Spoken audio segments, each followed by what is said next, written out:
Hey everybody, welcome to We Run on Reruns. I'm Amanda and I'm here with my brother Eric.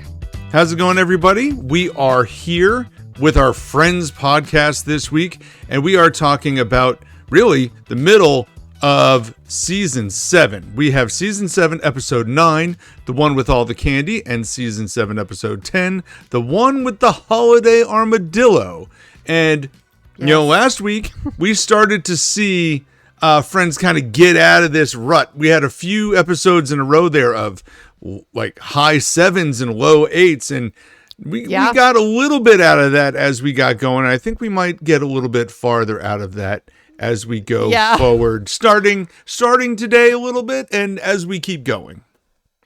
Yeah. And Eric, you know, the first thing that struck me about these two episodes is not only do we get one Christmas episode, but I feel like with the Holiday Armadillo, but I feel like both of these are actually Christmassy episodes because we have the candy. If you told me that these were two separate seasons and the Christmas episodes, I would have totally believed you, because a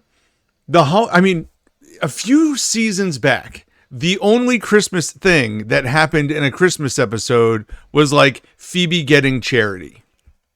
Yeah, that was the only thing that happened at all. That it's like they more focus on Thanksgiving than Christmas. Or like they decorated the tree, and that was that. And now we have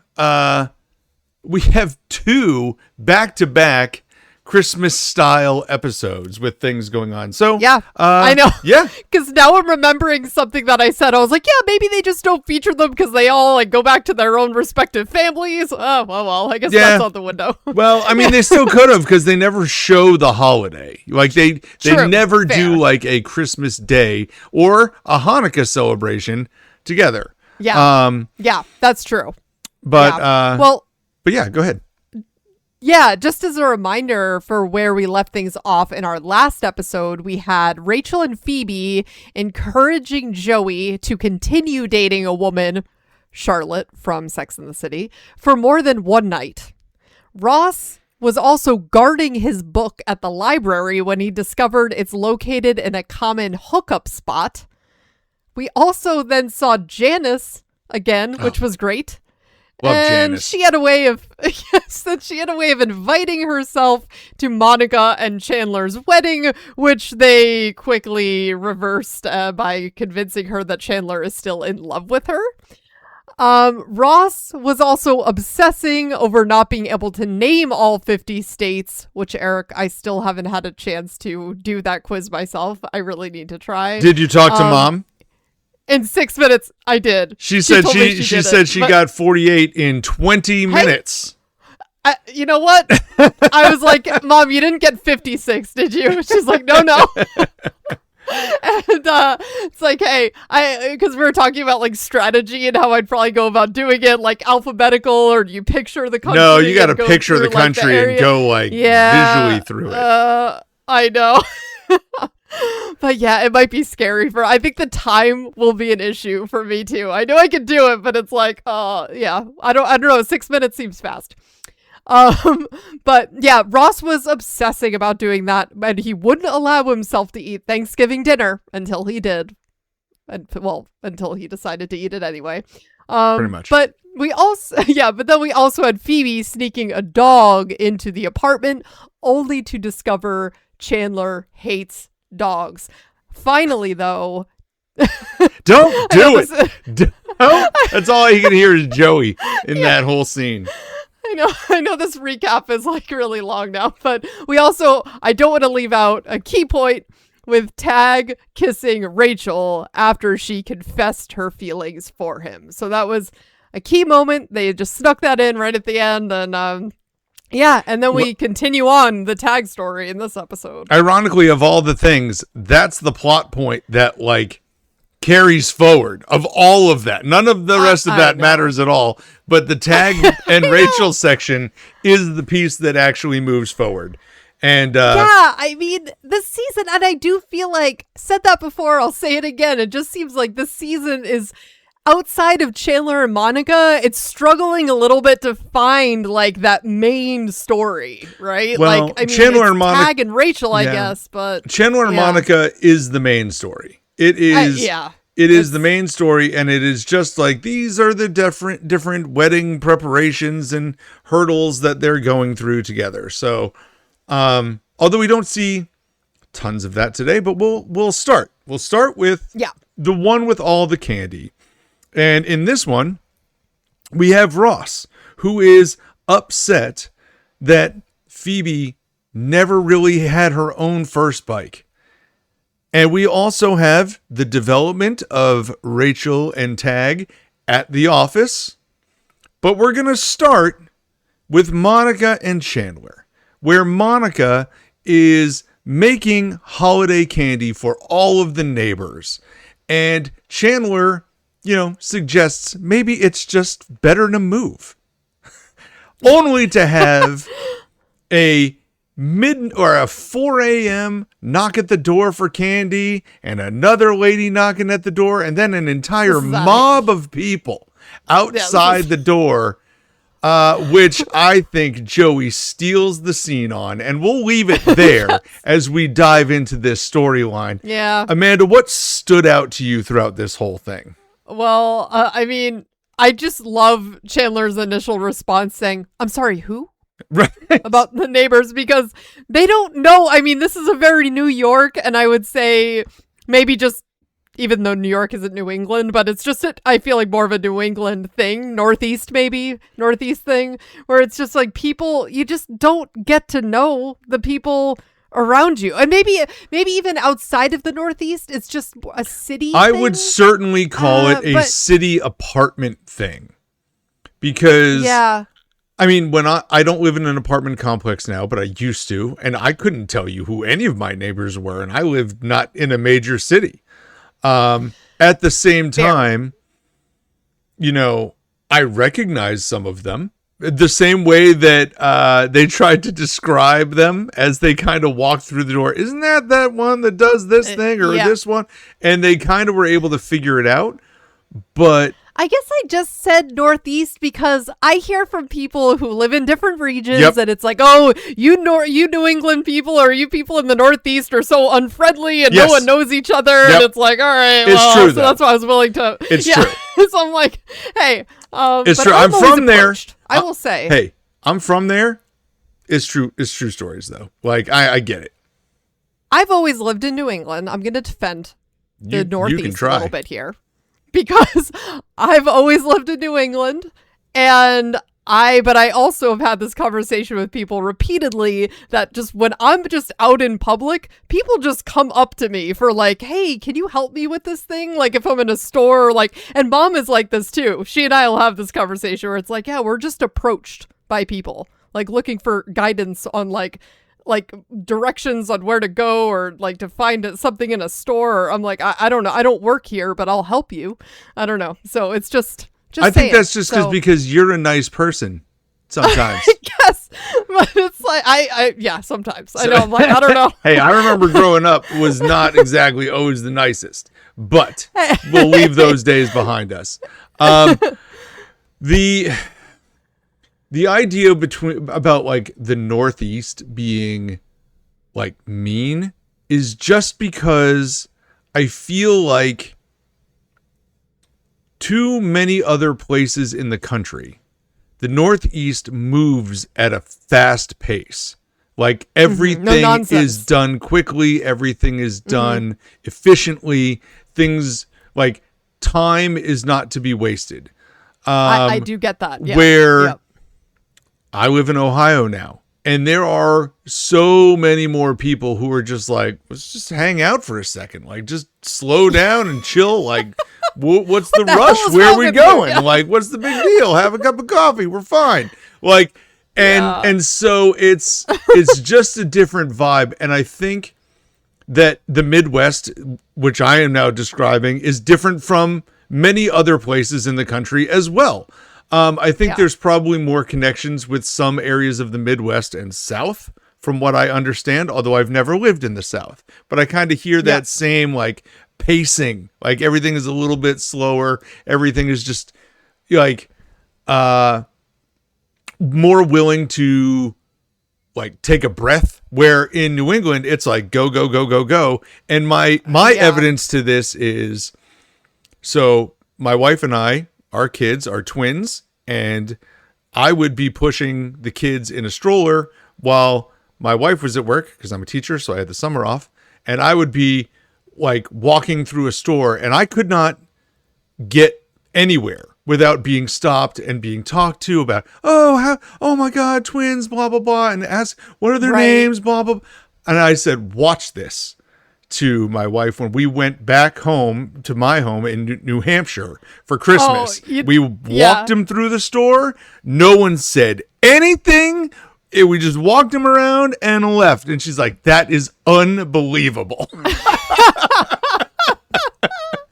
Oh my God. And it's just one of those things. It's just one of those things. Eric, you're right. I belong in New England, because my first thought is next day I'd have like a hood over them. I'd be like, leave me alone. Let me get to where I'm trying to go. You can put a hood over them here. It doesn't matter. People will be like, oh, what do you got under the hood? Like, it's different. It's just different. No. It's just different. Yeah. Personal space, people. Personal space. Yeah. So it's just one of those things, funny. and everywhere in the country has their own feel for this. So I'm not saying one is right or wrong, but no, it's in the context of this, like knowing your neighbor's situation, I would think that it's more attached to an apartment building complex lifestyle than an area of the country. Well, this candy must have been some good stuff, because Gary was knocking on their door in the middle of the night for candy. Little drops of heaven. Wow. And Monica, Chandler points out toward the end of this portion of the episode that he's like, wait, so are you just a chef because you wanted people to like you? She's like, all right, back off, funny man. Or she says something along those lines. It's like, what do you think with all these jokes? Like, what's that about? You know? So, and he quickly backed off. He really did. And listen, they both suffer from that exact same thing, which is desperate to get people to pay attention to them. And I wouldn't have equated being a chef to that, but after you see Monica go through the candy, you could connect the dots so easily. It was really well done. It made me think of, remember in that flashback episode where it was Chandler who even said to her, hey, you should be a chef, when she made him mac and cheese. Yeah. And she's like, okay. And that was it. Done. Career set. It's like, wow, okay. And also, we've commented on the fact that the friends over the course of the series repeatedly almost make fun of Monica's cooking. It's very strange. I'm like, it's very, there are definitely moments where it's like, oh, these are great. Like, why is she's a professional chef. They should be amazing. But she's a head chef. She runs a restaurant. She had the guy over. She's making him her own tomato sauce. I'm like, I don't know. It's short of the then mocklet. She made the inedible cookie. I get the mocklet, but if she's a professional chef, like when they were trying to figure out the Nestle Tolhoza recipe, if she's just making cookies on her own, there's no combination of things that would have been bad. I just can't imagine. Batch 16. Batch 16. Batch 16. Well, I have to say two things that I take away from this. One are Joey absolutely body checking that dude out of the way, being like, if we know her name, can we still have candy? Oh, the candy, yes. Yeah, he was, and Chandler's like, you can just come in. You don't need to be waiting in the hallway with the rest of the people. And apparently he's the one that slid the note under the door. Oh, sorry about that, mob mentality. Oh my God. I forgot about that. Yes. But on top of that, the real big takeaway is, once again, Chandler steps up. And with this whole crowd of people, he's the one who basically defends Monica, explains it, and then says, y'all ruined it, get out of here, get out of here, get out of here, and shuts the door before letting Joey in. But that is character development of Chandler's with Monica. Like, this has been something that has grown from him in their relationship, not something we would have seen in the early seasons. So true. And as Phoebe said, finally a Chandler I can get on board with. That's what I'm saying. Firm hand. Yeah. I love this side of him. I know he's like, I'm putting my foot down. You're out of here. Like, you guys don't even know her name. Like, hit the brakes. That was the point. None of you know. Yeah, and is her name Candy Lady? Get out of here. Yeah. And I did also enjoy the moment where he took the drag of the cigarette off the, what did they call her? Like Lady McSmokes-a-lot or whatever. Yeah. No, that's like Ross's students, McSmokes-a-lot. So I think they just call her Smokes-a-lot Lady. Yeah, and because they don't know any of their names, so they have nicknames for them too. And it's like, and yeah, because Monica's questioning, did you smoke? That lady just blew smoke directly into my mouth. Listen, Monica, he just saved the day. Yeah, I think you can give him a little bit of some lenience here. Yeah, she did. Well, let's pivot here to the bike, which is a hard shift. But at the beginning of this episode, we see for a glimpse, we actually have 2 episodes with Ben here, but yes, we have Ben, new Ben, good Ben, by the way. Good Ben. I think he was in an episode earlier, but now we're going to see him like have lines. Was he? Yeah, okay. One. Okay. Very briefly. I think he ran through a room. Okay. But we now have Ben who is learning to ride a bike, which I will be honest with you. After teaching my kids to ride a bike on a street with a cul-de-sac with no traffic, the set that they have lined up in this park with people everywhere and like Ross can't move. I'm like, how is this kid not going to crash into somebody? Like, there's no way. No. But nevertheless, Ben is out there learning how to ride a bike. And this is where we get the discovery that Phoebe has never had a bike before. In fact, her neighbor had one and she let her have the box so that Phoebe could ride the box in her backyard. Later, as we go through this episode, we find out that Phoebe loves a bike that Ross gets her. And she's seen all over the city, walking it from here to there, only to then make the determination that she's never actually ridden a bike before. So Ross is going to teach her how to ride a bike. All right. Yes. Let's jump in here. What do you want to take from this? Ross is very intense here. Ross always gets intense, but I'm like, calm down, Ross. Like, if you want her to learn how to ride the bike, cool. But like, I don't know. He just gets very aggressive about demanding. It's like, either you learn to ride it or I'm going to take this bike away. I'm like, whoa. I think when he did the whole, listen, the bike is dying if you don't ride it. That was perfect. That is a Phoebe guilt trip response. If there's ever been one, it was so good. Like, that was such a smart play from him. But I want to just jump into the very beginning of this whole thing where Ross does get the bike. And that is a sneaky, powerful scene. It was very sweet. And she even says, I love it and I love you. Not in that way, but you're getting closer because of this. Like, it's like, but she even like he is very genuine with all his responses. Yes. She like stops and takes a beat and is like, this is just the best gift ever. And like, it's all very genuine. And then Joey's like, I think Chandler's going to cry. Or Phoebe says that. One of them say like, hey, by the way, Chandler's going to cry. He's like, nope. No, I'm not. It was a very almost like, I feel like this episode was almost this paternal side because you saw Ross with his kid too. So like the way that he was with Phoebe was almost this like paternal figure because she also didn't really have a dad in her life and he's getting her the bike. He's being very like strict about how like teaching her to ride the bike is sort of threatening to take it away. It just felt like this very sweet like familial moment between them. And but yeah, I did like that really genuine moment where Chandler was shedding a tear. And yeah, it was cute. Joey brings it back up when Monica was like, oh, I heard what you did. It was so amazing. I almost cried. Joey, Hear that, Chandler? Almost cried. Oh my god. Dude, Joey again. So mean. Joey again is hitting home runs here. Okay, Yeah, Joey was so funny. You think sometimes that Chandler is the go-to joke guy, but Joey, maybe it's because Chandler's now with Monica. Joey, in the last 2 episodes we talked about, Joey here today, like pushing the candy guy out of the way, and now with this, like he's just one-linering it all the time. It's great. I love it.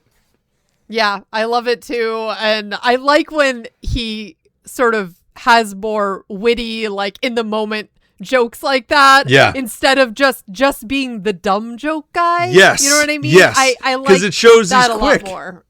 Yes, exactly.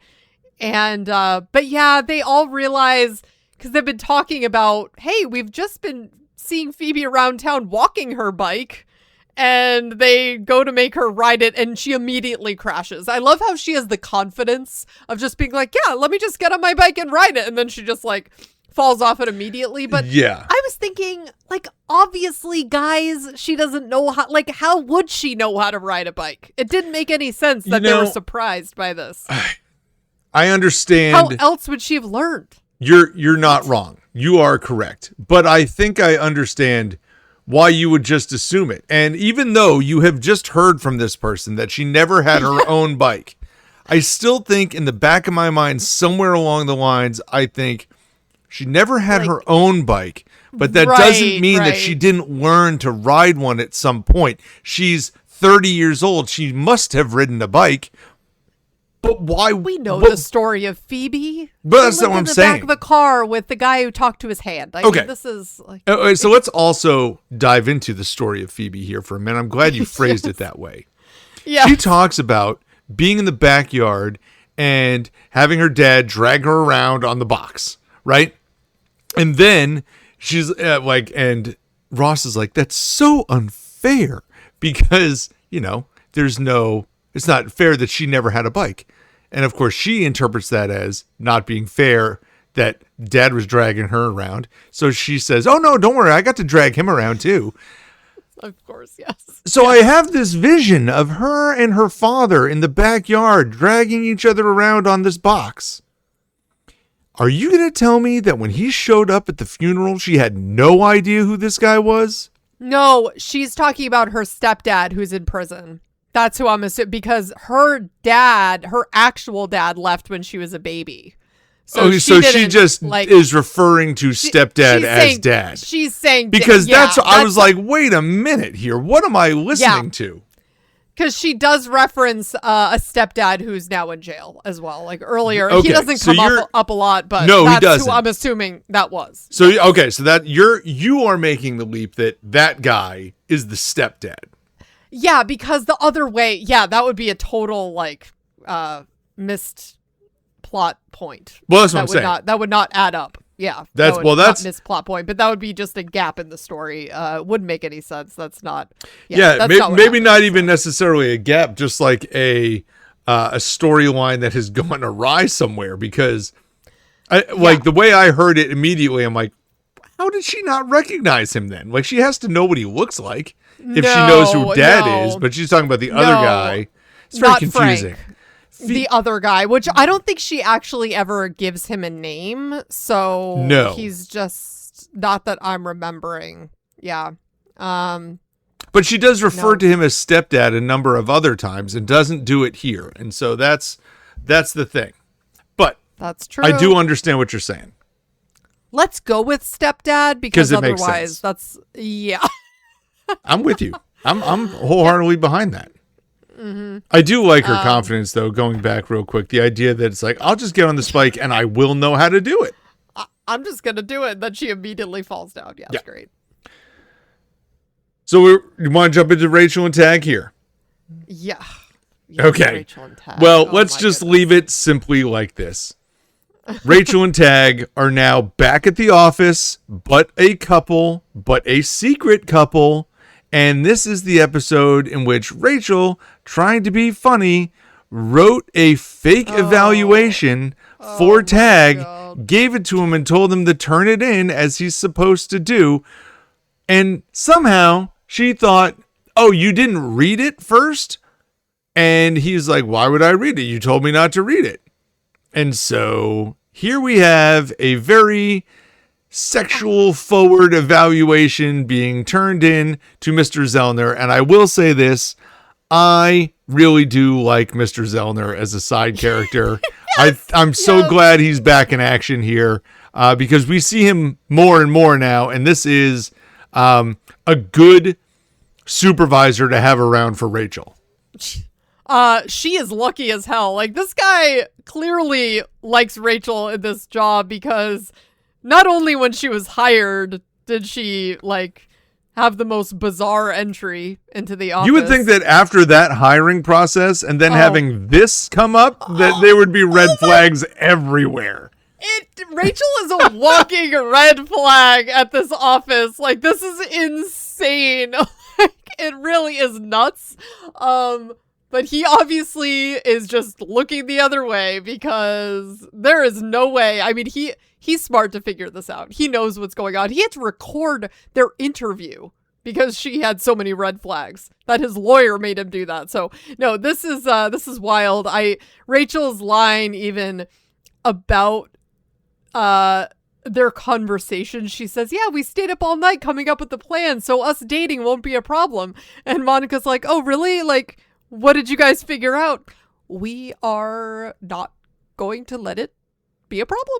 It's such a great line. Like, the idea is like, oh, we've determined we're just not going to let it be one. That's Problem solved. Oh, okay. And then immediately is like all over. I feel like Tag was actually doing a much better job at just trying to work and restrain himself and just focus on the work. And Rachel is just all over him. Tag was bad. 100% doing exactly what he should be. And she was blowing it at every possible moment. God, and this job has so many more stakes for Rachel. It's like, girl, what are you doing? Get yourself together. I don't know. He's like fine looking at all, but I also just don't get the whole like Tag obsession. I really don't. I don't know. Listen, I can't really weigh into that a whole lot. I mean, he's a good looking guy to me as far as I can tell, but it's like, Rachel, like, what? You've worked so hard to get into this position, and it doesn't feel like she really cares that much. I mean, I get it. That's part of the comedy. It's sort of like Joey, like how he just is ridiculous about every job proposition. I don't know. And it's like, dude, this is what you want. Just buckle down for the love of God. It's funny because Rachel has climbed the ladder, and more than anyone else, we have watched Rachel climb the ladder from waitress to hanger sorter, all the way to where she is now with her own assistant, and she's dropping the ball more than she ever has. And I will say this, though. Tag, to the rescue. Again, takes the bullet full on. She is lucky. And in all honesty, Zellner just was like, oh, cool. Listen, there's a time and a place. Unless you got something right now. You got anybody got jokes now? Like we can tell jokes now. No? Okay. So there's a time and a place. And it's okay. So this guy's not exactly HR compatible either. No. But at least they are, moving forward. Tag becomes the hero. And I will now say this. Maybe it's because Rachel is no longer chasing Tag, but I found this episode with Rachel and Tag infinitely more watchable than any of the stuff before. I actually liked Tag a lot more in this episode than any of the other ones. It's like, because he just said, I wrote it. I was just being funny. I didn't realize that it was going to end up with HR. And it's like, well, he did give it to HR too. Even without doing that, if like Tag hadn't been in the room and Rachel and Mr. Zellner just worked it out, I still would have liked the pieces that Tag was a part of. Like, he was fine in this episode. And in fact, I don't know that he's ever been the issue. It's always been Rachel around Tag looking like a lunatic. Including clearing her whole desk off just to go, no, I'm just kidding. I just always wanted to do that. Help me pick this up now. Like, what the heck is going on here? If I was Tag, I'd be like, what are we doing? Like, oh my God. And then she just wanted to look at his butt. I'm like, oh, Rachel. Oh, that's funny. But yeah, what is Mr. Zellner says? So I read your evaluation of Tag Sweet Cheeks Jones. Yeah. She said, like, yeah, what, I wrote it up here. She said that he's a good kisser and she loves his teeny tiny tushy.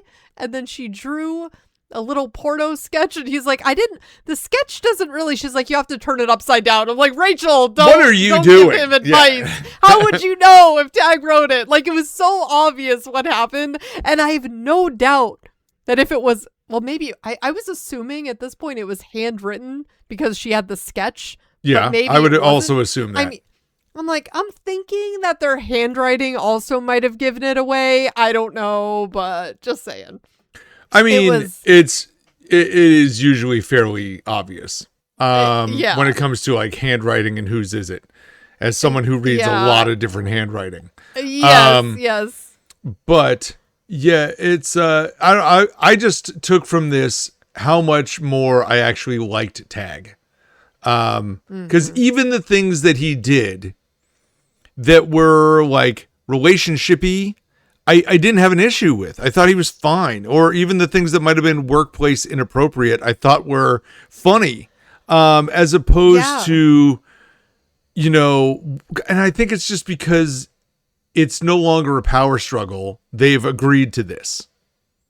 Yeah, it is. Their relationship development is kind of interesting when you look, because at this point, Tag is the one really being the mature one in this scenario, by miles. Far. But then by the end, like, the reason that they break up is because Rachel is saying he's way too immature for me. And it's it's just weird. I mean, because she wants kids and she's at a different stage. But I'm like, Rachel, where did this come from? Like, listen, let me just, it's a little weird. Let me just put this out there. When you say, hey, do you think of Friends with Tag? The visual I get in my head is Tag dropping into the doorway on a scooter, going boom, like thumbs up. Me too. And I'm like, that guy? Guy? And when he's riding down the hall? Yes. And Joey's chasing him. It's my turn. Yes. That is what I envision. And that is literally the end of the relationship right there. So these episodes have been the ones I've wanted to see a little bit more freshly before I really judged. And I'm not coming up to a conclusion on judging Tag yet, but it is more positive today than it was last week.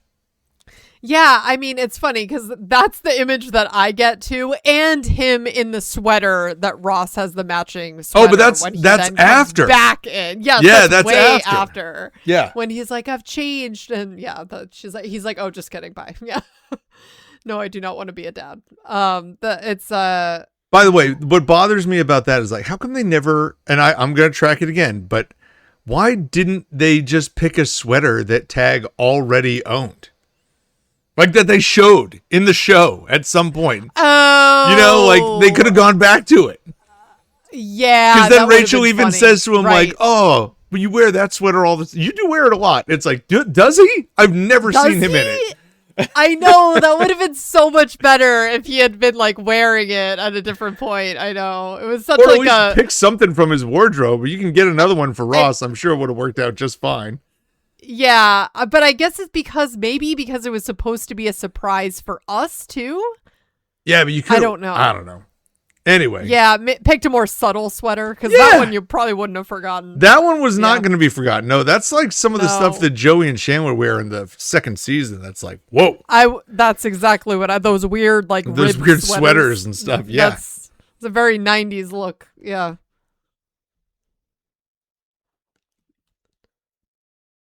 Okay, are you writing down this timestamp? Let me get it.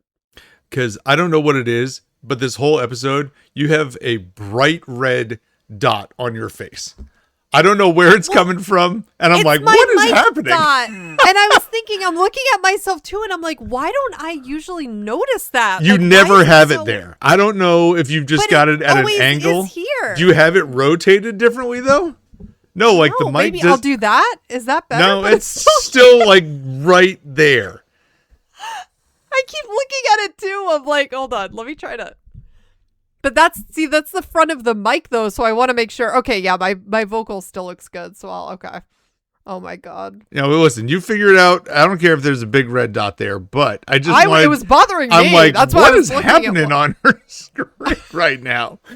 And if we started the episode, I'm like, that's fine. We're not putting the video out. Yeah, I know that would be a problem.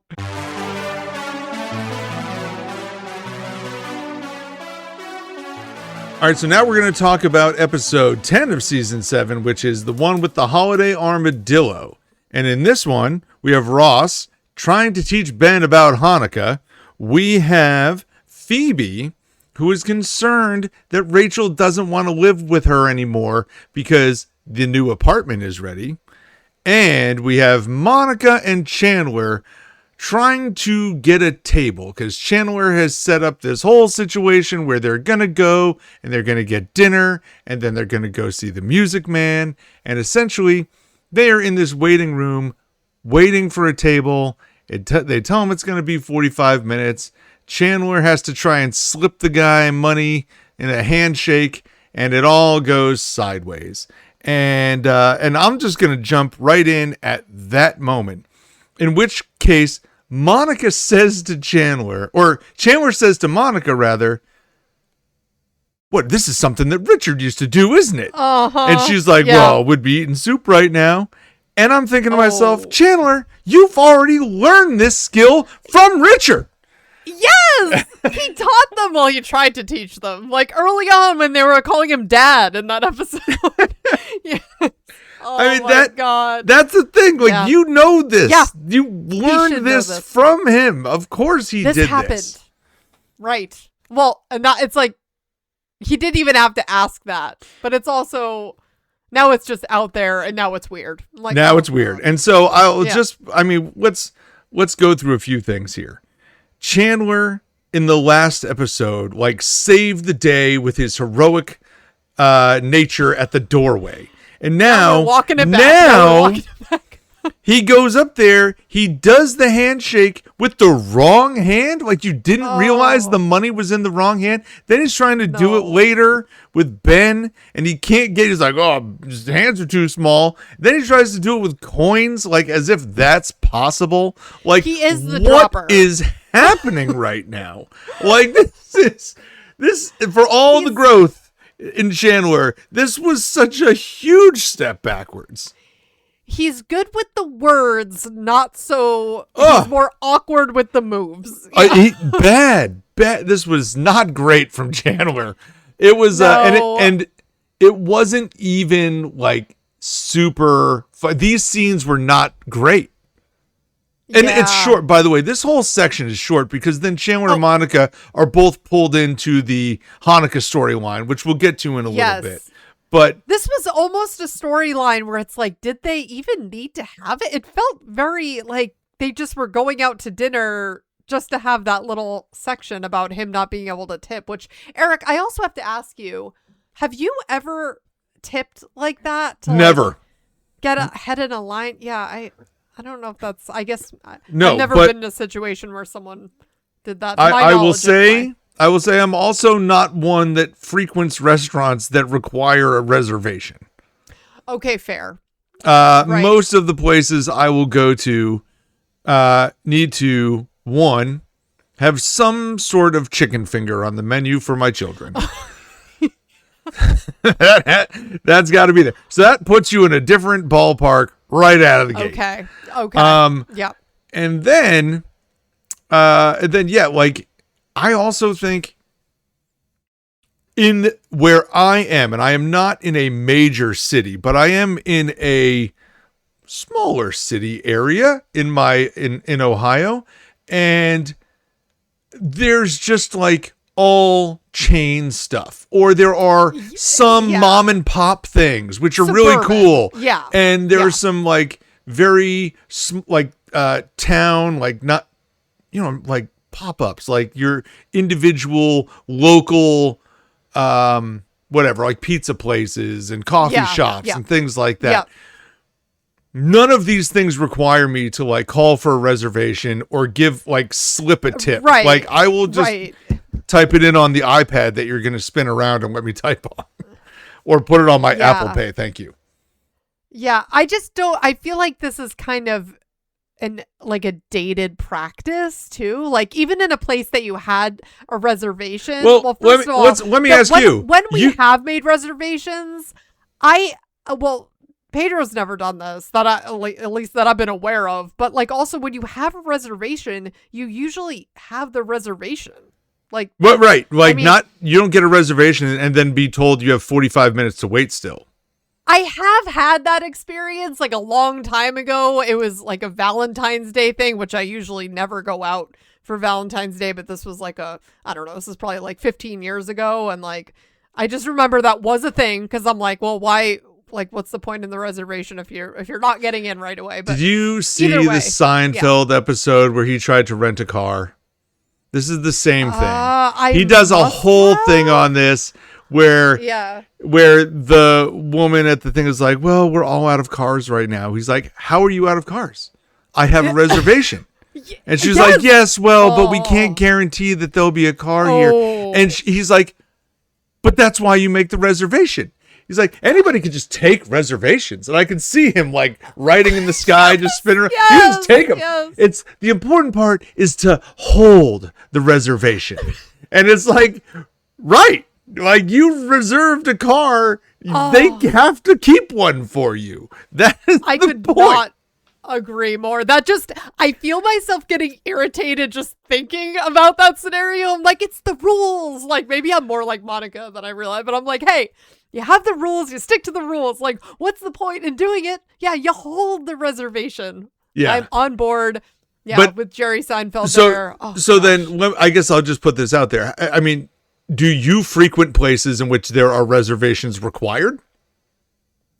I mean, we have gone, like we will go out, but more often than not, we'll just like show up anyway and roll the dice. It's like, let's just see what happens. Like see what happens. Yeah. Exactly. Yeah. And we'll just like go somewhere else if we don't need, what I mean? That's like, my philosophy. We rarely make one unless it's like required. Like we actually are going to Bad Bunny's restaurant in Miami when we're going next. And we do have a reservation there because it was like wild to get in.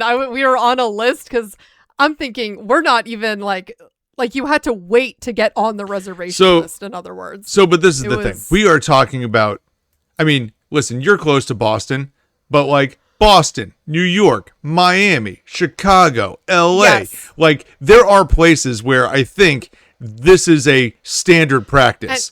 And we have I don't live Boston anywhere near any of these. And close, even the cities by me, there would only be maybe a handful of places maybe that require reservations. I don't know. That's true. I don't go when enough. We've gone out to Boston because it's like, why bother drive? Like, I mean, we're not far, but we're not right around the corner either. So it's like we have made a reservation to go to a couple places out there. But I think we're not tipping. Yeah. I think those places also have to be like, oh, this is Bad Bunny's restaurant. Like they have to be very exclusive for a reason. Right. I don't think anyone's like calling the Outback to make a reservation. No, probably. But we did. But at one point in time, that was a thing. That's what I'm saying. Like, I feel like as a kid, I remember like at like smaller chains because they were like nice restaurants at that point in our life. At least like when you're a kid, you see things so differently too. And I'm like, wow, like it was like going to like a fancy place when we would go out to like the Outback. And now I'm like, oh my goodness, it's funny. Or like Olive Garden. Yes. Like I remember Olive Garden being this like big deal when it came out where we were. And it was, I swear people made reservations to that sort of stuff. I think they did. But I don't know that I ever did. That one that we would go to, was busy. Like, I remember I had a friend that worked there in high school, and she made bank as a waitress. Like, it was so busy. But we've like gone into one out by us now, and it is like dead. Like, I'm pretty sure it's going to be closing soon, because I'm like, there's no one here. Like, we went one day and I'm like, wow, this is like not, and the food also just wasn't the same. I'm like, I don't think this is just because I'm eating differently. Like, this is it's become it wasn't as good. Well, it's just become more it's a chain now, you know. And it was then too, but it feels very much more chain like. Yes. Where at one point in time it felt a lot specialer, and maybe it's just our perspective from being younger, but that's what I don't know. But I don't know either. It's like certain things.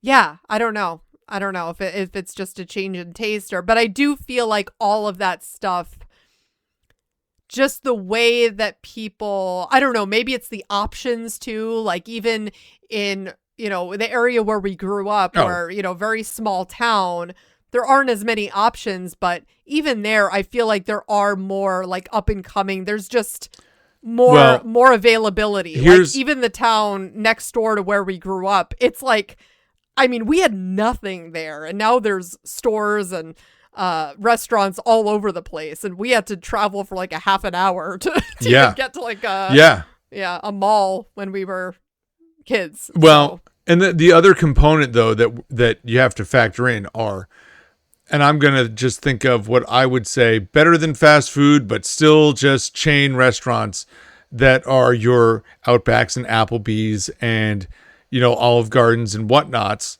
right? They also probably do a ton of business through DoorDash and Uber Eats. Oh, so true. And that's a good point. That's going to change how they make stuff, because it's got to be deliverable.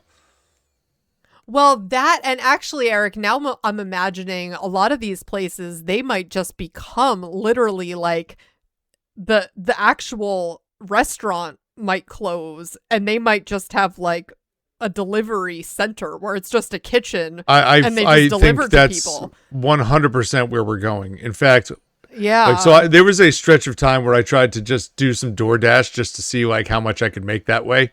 And if it was, you know, because I would go out at night, and if it was, say, 7-8 o'clock at night, and I got an order from like a fast food place, I would go in and get the stuff, and no one was in there ever. Any of them. None. Yep.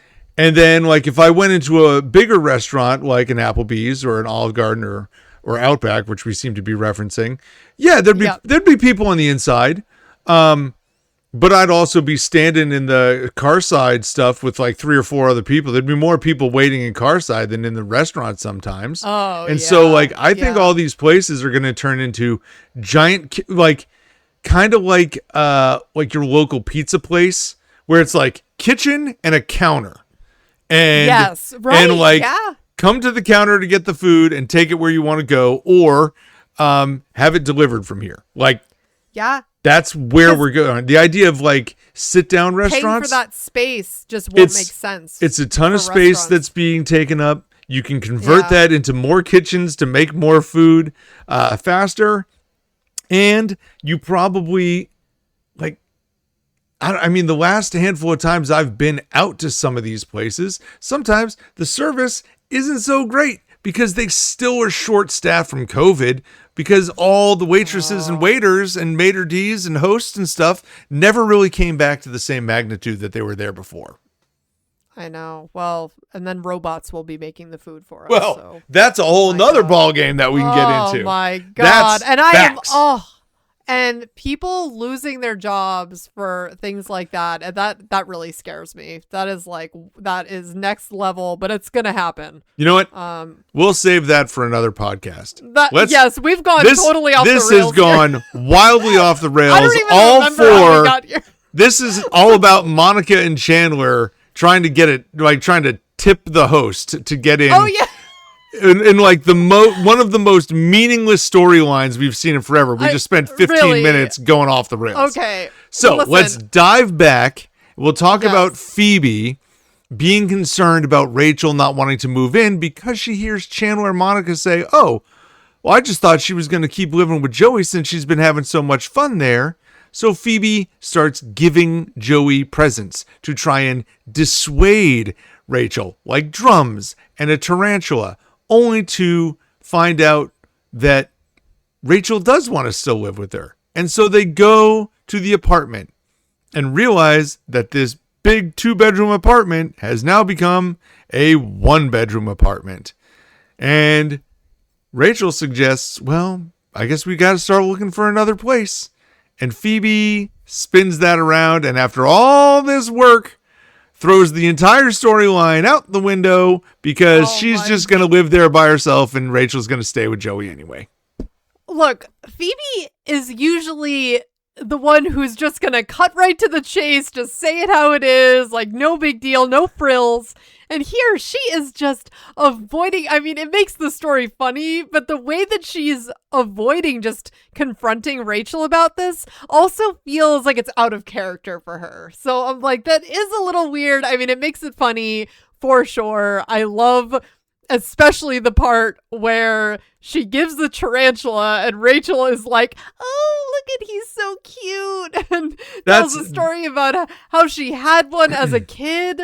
Oh, well, so that's the other thing. Like, it's funny that you say that because to me, what jumped out too was I felt like Rachel being excited about a drum set and a tarantula was also out of character for her. There's no way that is in her line of character with all the other stuff that we know about her. Now, that being said, maybe it is. And apparently it is. But I just would have never made that jump. Yeah, I feel like I could roll with those things for some reason. Like, she feels like she has just like unexpected sides to her. So I wasn't, and she loves the fun. Like, she was the one who immediately loved living with Joey, loves just like throwing the paper towels on the wall and like is just, I don't know, just a bit more free-spirited in that way. So although she does, well, by the way, she describes herself as nobody asked Joey about this, by the way. Everybody's just assuming Joey's going to be cool about this. Joey's reaction to, is it on me? I feel like it's on me. About the spider, I'm like, that would be me immediately. Listen, like, no. I'm telling you, Joey is just hitting home runs, all of it. Like, I agree. He's playing the drums okay, and then the spider, and what we see from him at the end when they're able to get the spider back in the cage, and then he comes out wearing his Superman gear. Like, is it gone yet? Is it gone? Is it okay? Yeah. Well, I love the comment from Rachel where she's saying that she had a tarantula as a kid, but her cat died when it ate it. And I'm thinking, Eric, what type of cat was this that ate a tarantula? A puma. Like, they're really big spiders. And I'm like, did she have a panther, a cheetah, a puma? What is happening? And then this poor cat, just sounded horrible. But it was funny at the same time, just really random. Very random. Yeah. Very random. Yeah. I assume that maybe it would die from that. That does seem to track for me. I don't know it. I've never looked into that, but it would have to be. I mean, listen. That sounds. Cats are pretty vicious. That is just not possible.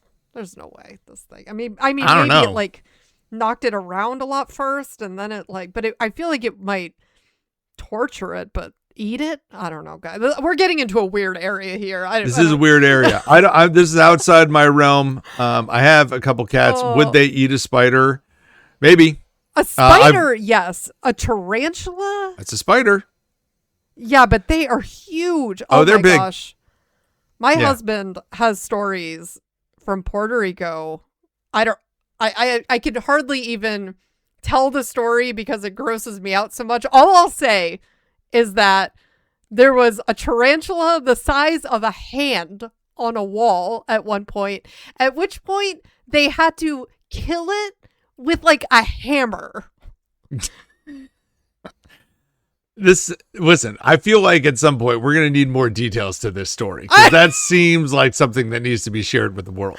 It is so horrible to think of, like, oh my God, the sound alone that was described from this situation. I'm like, that is, and I am all like, I've gotten better with spiders, but I definitely have a touch of arachnophobia, like even thinking about it. Like I couldn't even kill them when I was a kid, and now I can get close to them. But also I feel like I have more of a respect for spiders. I understand their function. Tarantulas though, is it because of Stranger Things? Our Stranger Things podcast has got you more okay with spiders these days? Oh, I don't know. Maybe. I don't know. No, I don't think that that's helped. But either way, that is on another level. And even imagining killing one is also just so horrible because they're huge. They're just like, and so many eyes and they're all fuzzy. I don't know. I want to be that person. I want to be that person who's like, oh, look how cute. I can't. I'm not going to. No, listen, I'm going to fall somewhere in between there. I'm not going to talk about how cute the spider is. I'm also not going to like really be super concerned about it. But that being said, let's move on to our next thing. Okay, because I'll leave it there. We'll see how you are with armadillos as we get into the section about Hanukkah here, where Ross wants to teach Ben about Hanukkah this year, only to be shut down by Ben's like Santa craze, which you can't blame him for. He's all about Santa. He's all about Christmas. He's at that age. It's perfect. So Ross is trying to figure out, and he gives up. He's like, we're going to do Santa. And he goes to try and get a Santa costume to wear for Ben. Can't find one. So he substitutes it with an armadillo costume, at which he comes in to represent the Holiday Armadillo, Santa's part Jewish friend. Only for Chandler to show up wearing a Santa costume that he borrowed from work, making the encounter all the more awkward before ultimately Santa does sit down on the couch with Ben listening to the story of Hanukkah before Joey busts into Superman for some random reason. Yeah. Oh, Eric, sorry, I do have to. But there was one final moment with where Rachel put the drumsticks in with the spider so that Joey would stop playing. Yes, I did like just that. Want to mention. I did like that. I like that a lot, and that was a good solution because he kept poking himself in the eye with the drumstick. Just had to circle back and mention that was also for Monica. Monica wanted the drumming to stop. Yes, exactly. So. Okay, I also there's a lot to unpack with this episode here with the Holiday Armadillo. I also have to mention before we actually get to the armadillo piece, I loved how this episode opened with Phoebe bringing in the skull and saying, It's my mom's, and Monica screams because this is Phoebe. Like, is it her mom? She's like, no, it's not my mom. It's my mom's. Like, it was her mom's. And it's like, oh, Phoebe. Yeah. Yeah, you can put candy in it. Even though it's Christmas, people still die. There you go. I could teach Ben about the holiday skull. Or what was it? The Christmas skull? She called it? Yes. Something. Yes. Oh, man. Yeah. The Christmas. Yeah, the holiday skull. But yeah, Ross, he's trying to teach Ben about Hanukkah. I totally get it. It's like he wants to teach him about another part of his culture, and Ben is just wanting to talk about Santa, and because that's what he hears all day at school, I'm sure, and with his moms, and the one thing that stuck out to me here too is he wasn't talking about Jesus, like he was talking about Santa Claus, you know what I mean? So it was like talking about Hanukkah is like the religious side of it, more equivalent to the story of Christ, right? Like just another religion. So it's like Santa, he's just in the mix. I don't know. As a parent, it's very easy to sell Santa Claus. Okay, it's really easy to make that sell. Yeah, it is not. He's everywhere too. It's not super easy to sell religion. No, that's what I'm saying. That's why you it's can like do the it, but branding. it is very difficult. And when you're going to pit one up against the other, like Ross is trying to do, it is a little tough. But I love the way that this whole thing worked out. It was actually ideal for telling Ben the story of Hanukkah. Yep. Like, along with Santa sitting next to him on the couch. It's like, hey, this all worked out. And yeah, I just love, and I'll just kind of, not to blow up this story entirely, but one of my favorite parts is the very end of this plot line where Rachel walks in and says, wow, looks like the Easter Bunny's funeral in here. Listen. Because you had the armadillo, Santa Claus, Superman. It was a whole scene. I understand why Superman's here, but why is this weird turtle guy here? Yes. Exactly. Phoebe. Yes. Nobody knows. Nobody knows how, of all the costumes in the costume shop, and Ross's last line to the guy was, you got anything that's sort of holiday-like? He chose armadillo. No way. I mean, I don't know what else there was, but got to find something more than armadillo. I am a friend of Santa's, and he sent me to wish you a Merry Christmas. I like Monica's line, though, early on, where it's like, is that because armadillos also wander in the desert? Yes. Like trying to connect some dots here. Yeah, she also said, you must be exhausted coming all the way from Texas. And Mexico. That's different. But it's the whole idea of I'm Santa's helper for all of the southern states and Mexico. Like, what is going on? I mean, genuinely, this is one of those scenes too that I feel like it's very difficult to try to run point by point on a podcast like this, because you just have to see it. You have to experience it. Like, we can talk about all the funny moments that we really like here, but it is timing, and it is the visuals of it all. Like watching Ross walk into the room, maybe the lady can help me with the bag, and then he turns and hits her with this gigantic rubber tail. That thing is like 6 feet long. It's crazy. Like, that gets me to laugh every time. Just the like side swiping of Monica. I don't know what it is. It's just something. And he's like waddling across the room. He like can hardly drop something, and he can't bend over to pick it up, so he needs Monica's help. And he's like, yeah. Then when Chandler comes in as Santa, and Ross is like, "What are you doing here, Santa?" Well, what are you doing here, weird turtle man? I'm the Holiday Armadillo, your part Jewish friend. I love the thought, too, that Ross communicated out to everybody, hey, I can't find a Santa costume. Can anybody find one? But it was never communicated back, hey, I got one. Don't worry about it. Well, no. That never happened. So while Ross is doing his armadillo thing, Santa just busts in from the back door like the hero that he is. And Ben's like, Santa! And while this is all going on, Ben's like rubbing the belt buckle and doing all, it's just the little things, right? That sell this whole scene as being, I don't know, how do I want to put it? I don't want to say this is like my favorite scene ever. But it's so high up. It's a nostalgia blast, this scene. It is. Yes, it really is. I love when Chandler, because they're trying to make Chandler leave, but Ben doesn't want him to leave. No, he wants why can't the armadillo leave? That's right. Ben. Oh, man. Ben. And Chandler, though, is like, but I didn't get to shake my belly like a bowl full of jelly. Yeah. And, when Chandler is saying then, well, if Santa and the Holiday Armadillo are in the same room for too long, the world will implode. The universe will implode. Merry Christmas! and then like 2 seconds later, of course, they're staying together. Ben is not questioning, isn't the world going to implode? No, we forgot that part. He forgot about that.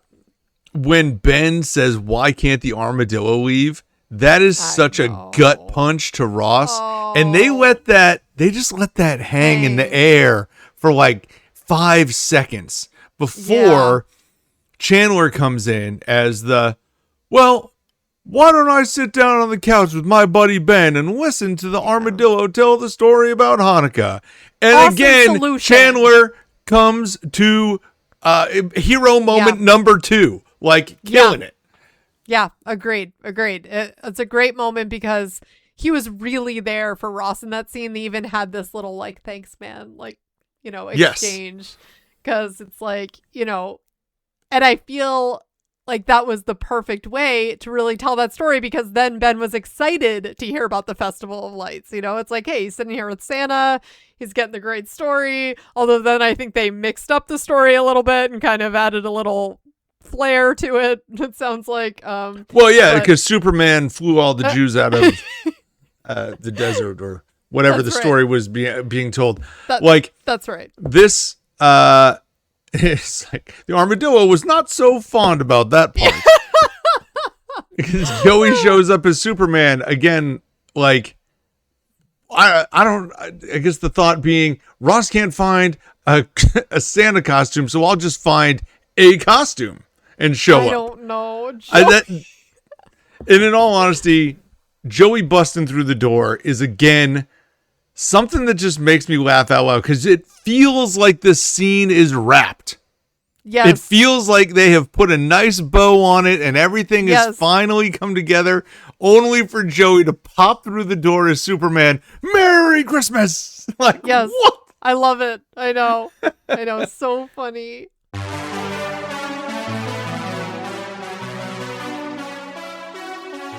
Okay, so now we're going to jump into our IMDb segment of the podcast, where we talk about our ratings versus your ratings as we find them on IMDb. We're also going to talk about our favorite and least favorite characters over these last 2 episodes. Do you want to go first, or you want me to go first?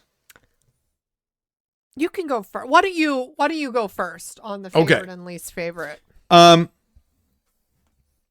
I have had a difficult time picking the favorite character. I am down to 2. It is either Chandler or Joey. Chandler, both had great episodes. Yeah. Chandler has 2 huge, like, save the day moments that I absolutely love him for.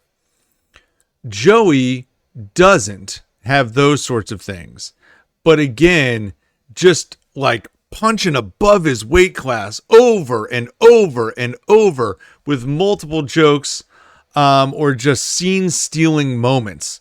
And I'm going to go with Joey. I really like, and I picked Joey last week, and I did it for the exact same reason. So I feel like I want to go with Chandler here to make it different.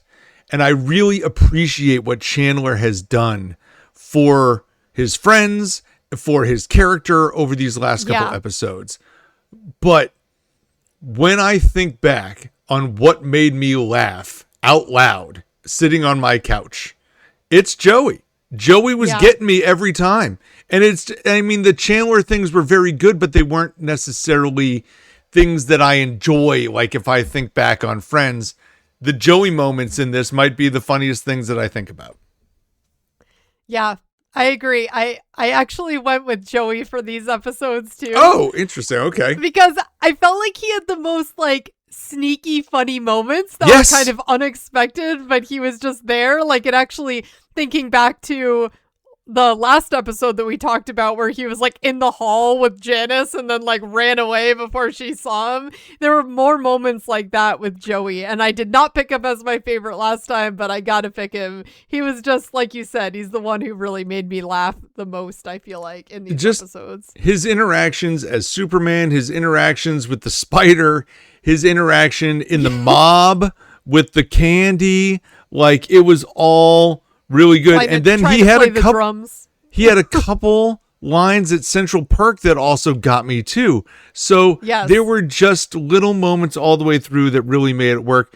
No slight to Chandler. He was definitely my number 2 and it was close, but I'm going to go with Joey. When it comes to my least favorite, it's really kind of least favorite by default. And so I'll work backwards here. It's not Ross. right? Ross as the armadillo is awesome. I love it. I like him scrambling around as a dad trying to make it work. I like him trying to tell his side of the story as well.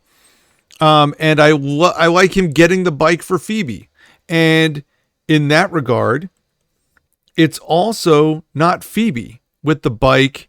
And I know she's a little out of character in the other one with the apartment, but it's not going to be Monica because Monica was also helping out with the holiday armadillo and had some really good lines in there too.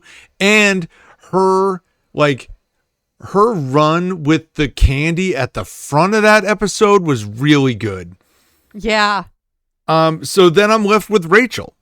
And Rachel was good with Phoebe, but I think the Tag storyline kind of drops the ball. So I'm left with kind of Rachel with Tag or Monica waiting for the the restaurant, but they both have like offsetting moments. I'm going to go with Rachel.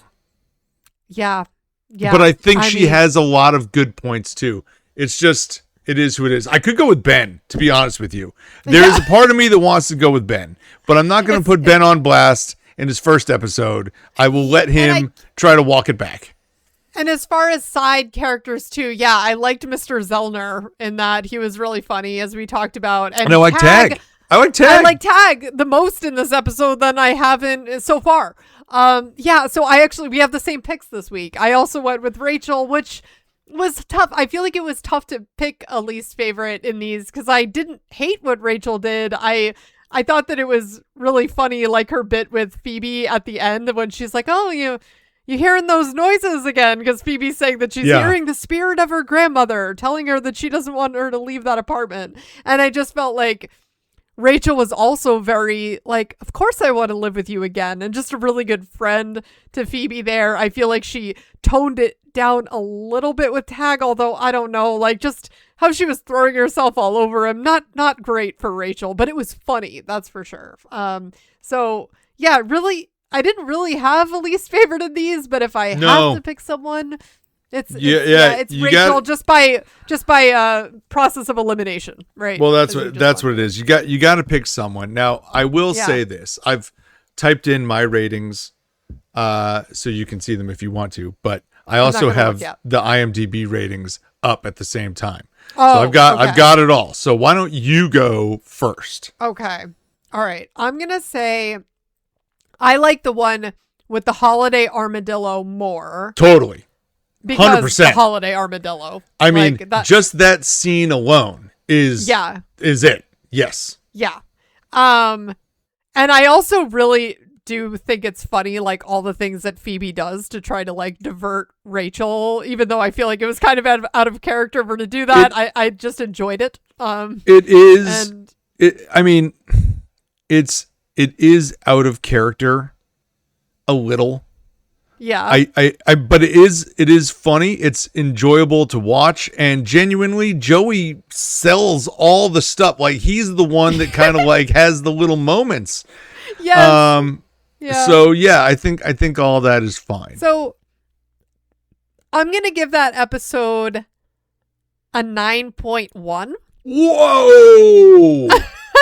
I was not anticipating that. Okay. I really like that episode. It's like one of those that's like such a classic moment between Ross and Chandler. That is your first 9 of the season. Well, I feel like it's been a long time coming. It deserves it. I'm sure I'm going to be... Well, I don't know, actually. I don't know if I'm going to be above the curve. I haven't looked. I don't know if you've added it to the spreadsheet, but I have not. I kept it off the spreadsheet just in case you look, but I have it on my phone. And I'm saying the one with all the candy plot line, it's not really my favorite. I love the moment with Chandler at the end and with Joey, like being out in the hall. That's definitely the funniest part of that whole plot line. But definitely Phoebe and Ross was the highlight of that episode. Again, Phoebe and Ross, they're super funny together. We have another Phoebe Ross team up. And it was it was very different because it was more like genuine and it wasn't as goofy as it can be. So that was very different to see them that way. Yeah, for sure. Right. So I'm going to give that one an 8.4. Okay. Are you looking at the spreadsheet, by the way? No. Okay. No, I haven't. I also gave the one with all the candy an 8.4. Oh, did you? I kind of have determined that like 8, 4, 8, 5, 8, 6 is kind of my like, this is a standard Friends episode. I put this one a little bit lower on like the standard Friends scale. It's not quite, it's missing a couple pieces. Like the bike storyline is fine, but it's not great. I actually like the gift giving of it. And then I feel like it falls apart as it goes. Like it's not that you didn't need to see Ross trying to teach Phoebe how to ride a bike. I feel like that misses the mark.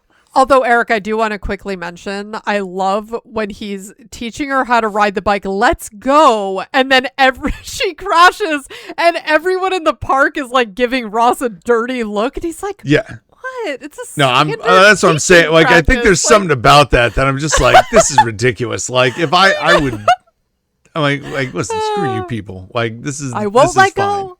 Yeah. Yeah. It's a legitimate teaching strategy. Yes. Now, I also like the one with the Holiday Armadillo better.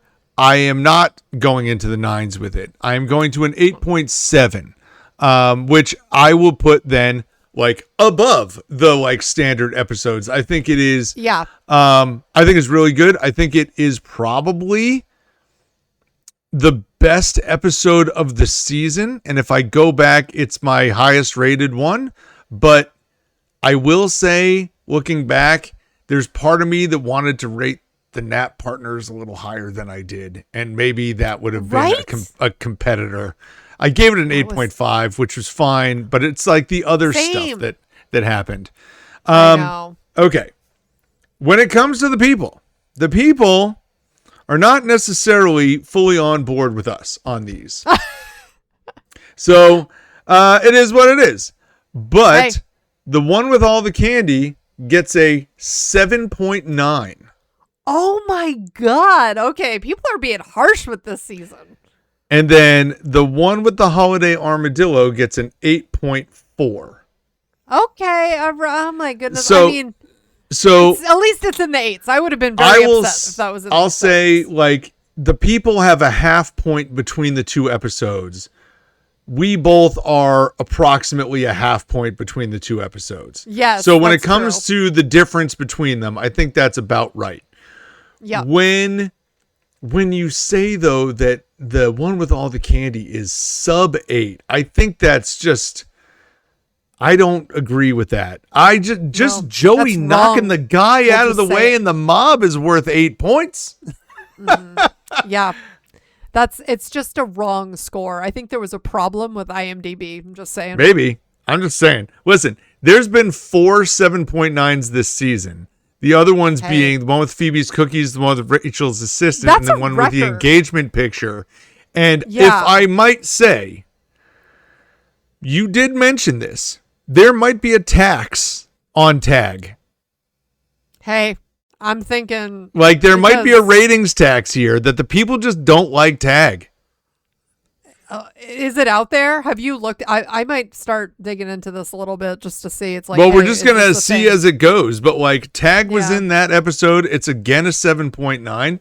He was not in the Holiday Armadillo. It goes to an 8.4. I don't know. I would take tag over when I'm just thinking of side characters. I would take tag over like a Janine any day.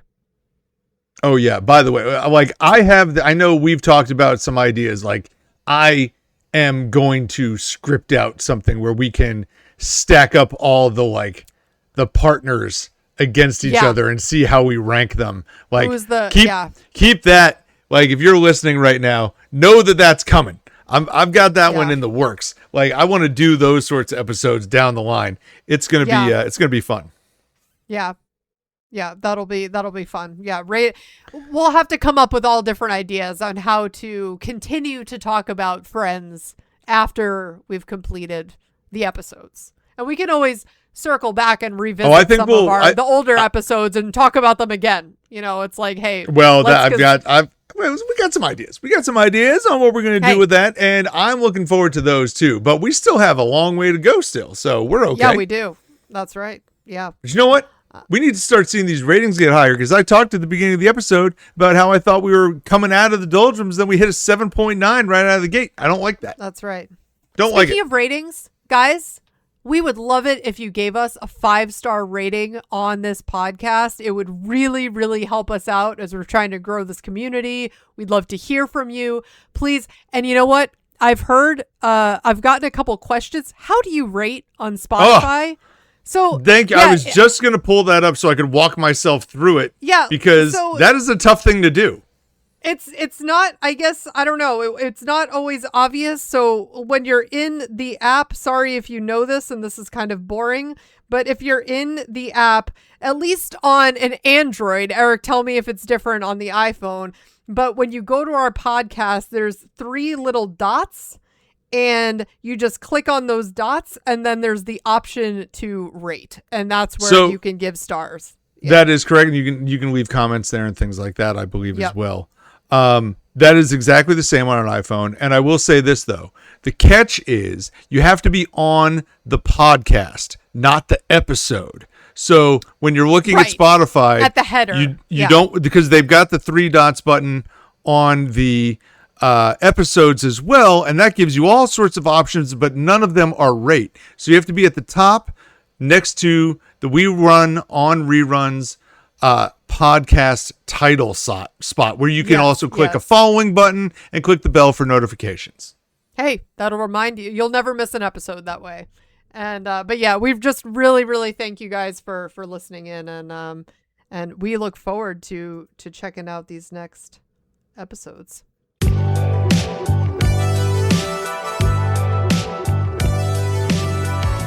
I don't want to be presumptuous as we jump into our wrap up here, but I'm looking at the titles of the next ones. I'm just saying, I feel like the people might be willing to rate a little higher as we go forward, because, as I say, the next ones are the one with all the cheesecakes and the one where they're up all night. And these, to me, feel like good ones. But thank you so much for listening to our We Run on Reruns podcast. You just listened to how you can give us 5 stars on Spotify. You can also listen to us on Apple Podcasts or find our full playlists on WeRunOnReruns.com as well. Please check out our socials, our YouTube and our Instagram and all the other social media platforms that we're out there on. Go ahead. Follow us there, share, like, subscribe, do all the fun things you like to do on social media. And for Amanda, this is Eric. Enjoy watching those 2 Friends episodes this week. Happy rerunning, everybody. See you later, guys.